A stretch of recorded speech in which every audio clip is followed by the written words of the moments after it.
journey has been amazing, and it's been amazing because of you.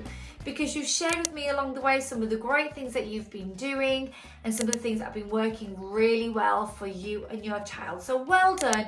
Give yourselves a really big clap, because this journey is not an easy one, and the little areas that I've been sharing with you in terms of the techniques need to be approached with calm and consistency. So well done to you for being able to do that, because it isn't easy. Now don't worry if you've missed any of the 7 parts, because just click up there right now and you'll gain access to my parenting playlist, in which all episodes and any of the videos that I've done are available at your dispense. So please enjoy. In this episode, I'm going to be sharing with you different ways in which you can deal with meltdowns positively and effectively. There are difficult times for every family, and it usually happens when there's a lot to do in a short space of time, or if what you want to do clashes with what your toddler wants to do. There may be certain triggers or times of the day where your child really misbehaves, and it's really important for us to really recognise those moments and those times in order to prevent them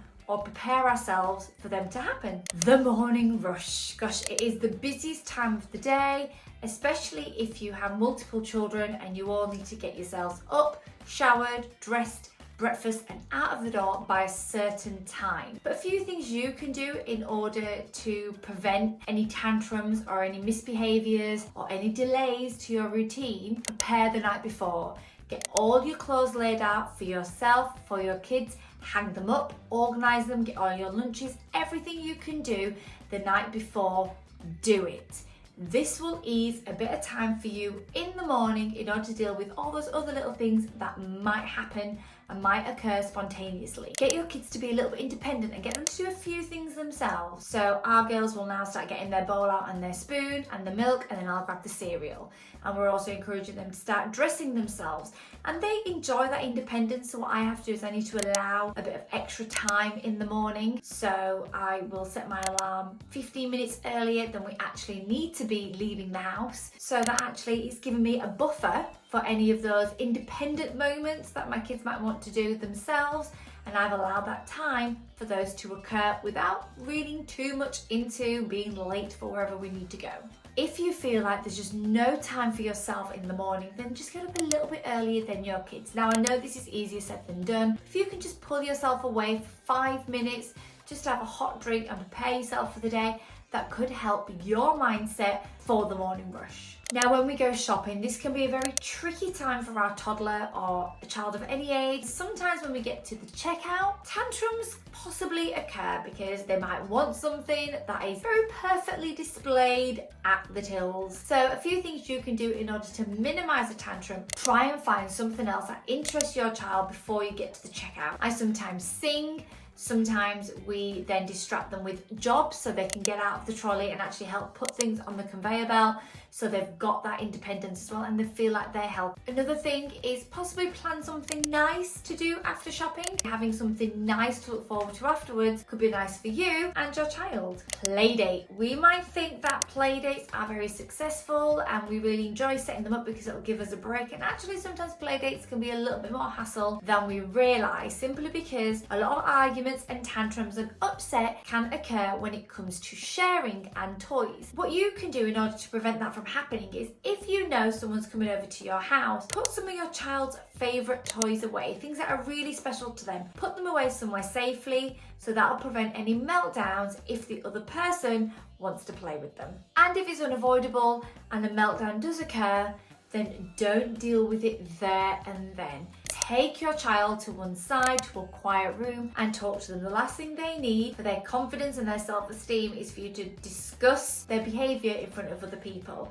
And in part 6, that's when I do discuss how to really build your child's confidence and self-esteem. So go ahead, pop over there and have a look. Early evening to bedtime. There is always that witching hour in which I feel occurs between around about 4 and 6, where you're trying to get everything done. Now it might be that you've just come home from work, your kids haven't seen you all day and they're really craving your attention, but you're thinking, gosh, I've got the washing to do, I've got to cook, I've got to get them ready for bed, I've got to bathe them.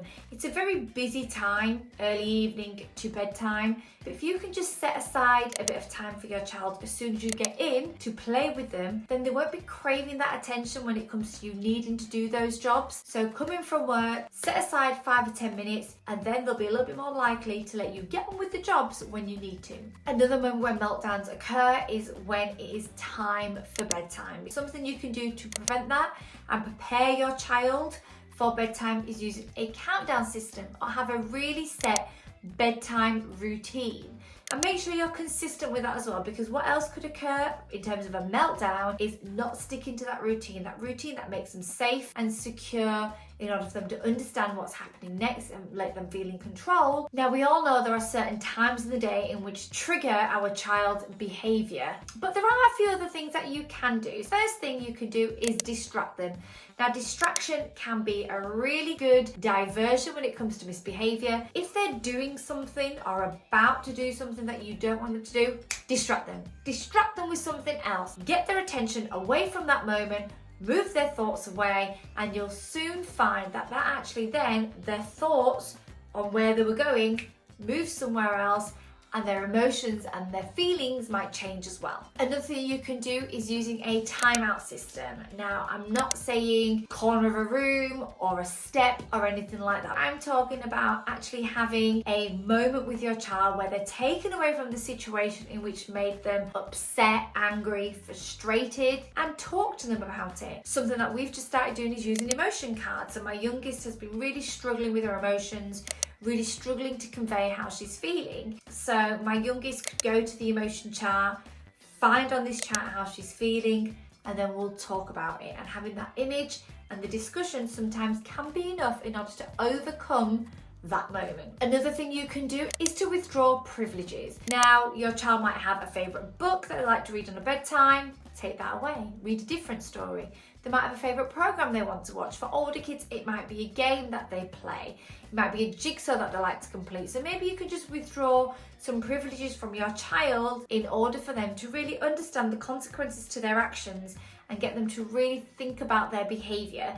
Now, I've got a whole other video about consequences and really rewarding your child positively and effectively and really setting those boundaries and rules. So just pop over there and have a look at that episode, because that might really help you in order to set the routines in place. And last but not least, none of this is possible unless you look after yourself. So make sure you give yourself a break. Make sure you take some time out for yourself to do something for you. Now, your child's behaviour can become quite frustrating. You might lose your calm.